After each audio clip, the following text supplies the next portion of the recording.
The gate swings into the stretch. It's the Breeders' Crown 2-year-old Colton Gelding pace. They're often pacing in a good beginning in the center. Cattle Wash is out fast.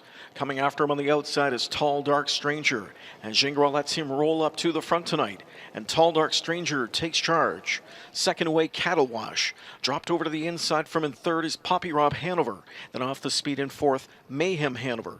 Situated fifth inside, Captain Midnight stalked by Allywag Hanover. Then it's back to Major Betts. Freedom Warrior back two in the field. Catch the Fire and Put to Right. Opening quarter is 27-3, and as they go into the backstretch, Tall Dark Stranger, he's on a relatively easy early lead here, 27-3, not an overly stressful clip, leads the way up to 3/8. In the pocket spot is Cattle Wash, Poppy Rob Hanover third, Mayhem Hanover fourth, then it's back inside to Captain Midnight fifth, Allywag Hanover sixth, seventh with the field, Major Betts, gapping his Freedom Warrior though here in the second quarter. On his back is Catch the Fire, two more to Put to Right. Now the field tightens right up. 55-1, they're down to the half, and Tall Dark Stranger leads the way. Second at the inside to Cattle Wash. Poppy Rob Hanover getting underway now as Miller orders him to step forward off the rail from in third, and here he comes. On his cover, Captain Midnight. Buried at the rail, Mayhem Hanover fifth now.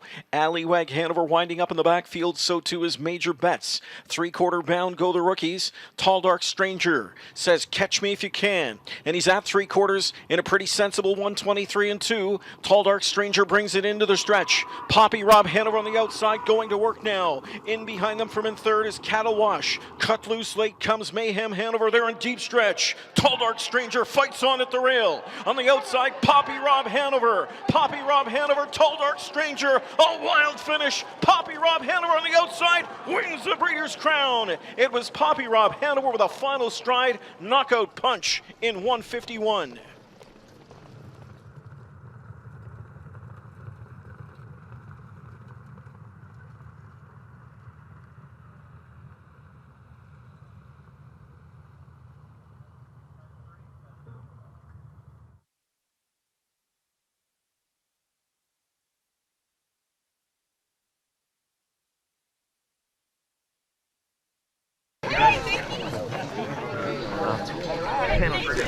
Congratulations. All right, guys, come on back. Back, guys. All right, guys. Looking here, guys.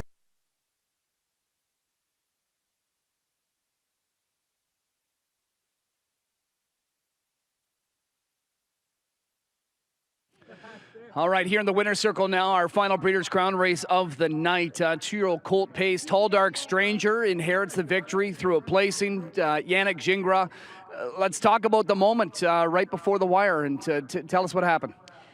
Well, you know, first of all, I haven't put an objection in since 2002 probably at Yonkers, so it's not something I like to do. I think the judges have a job to do, and but this is a big moment. It's not Breeders' Crown, and that's why I put the objection up. I mean, it's clear in my mind. You know, I was coming back to beat David. You know, there was a great battle down the stretch, but like I said, as I had the momentum going forward, and then David's horse kind of darted in on him a little bit, and we hook fork, and it just cost me all my momentum. And exactly the way you said it there, this horse looked like he was coming right back on. He was up to the task for a battle tonight, wasn't he? Yeah, both of them. They're two great colts, no doubt about it. You know, Pappy Rob's a great colt too. But like I said, you know, my horse showed so much grit tonight, and he was passed. You know, I mean, he was passed by a good head halfway on the stretch, but he showed that he's truly a great horse. Congratulations. Thank you very much. All right, let's see if we can get Nancy Johansson.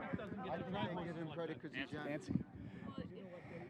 Hey, Nancy. All right, here we go. Just talked to Yannick. You know, he was telling me about everything going on, as we could see. You're ecstatic, obviously. The thing he pointed out was how your colt was fighting back on at the end, and he was back to himself tonight, wasn't he? Yeah, he was definitely much better. I still think he's only about at 95%, so I think there's, you know, more improvement. Obviously, he had a tough week. I wasn't able to train him very much this week or anything. He just had a very easy week, and that was the first time he ever went really fast with the aluminum shoes in front, so I was a little worried about that, but it looked like it worked out. This looks like it's going to be a rivalry between these two horses for maybe some time to come. It's certainly exciting looking ahead to maybe a 3-year-old season between these two guys. Yeah, as long as I end up on top, I think it's all right. Yeah. You, so young in your career, you've only trained on your own for a handful of seasons. You've got 3 of these trophies already. What does this mean to you? You know, it means a lot to win a Breeders' Crown. It's like I said earlier in the week, you know, it's the best horses, the best trainers, and the best drivers, so it takes a lot to come together in order to win. Obviously, my dad has, like, the greatest record ever in the Breeders' Crown, so it's nice to be able to follow up on that after his retirement. And what does it mean for you to have your dad here in attendance tonight? Obviously, it's nice to have my dad here. You know, he's very supportive of me, and he's always there, you know, if I need any advice.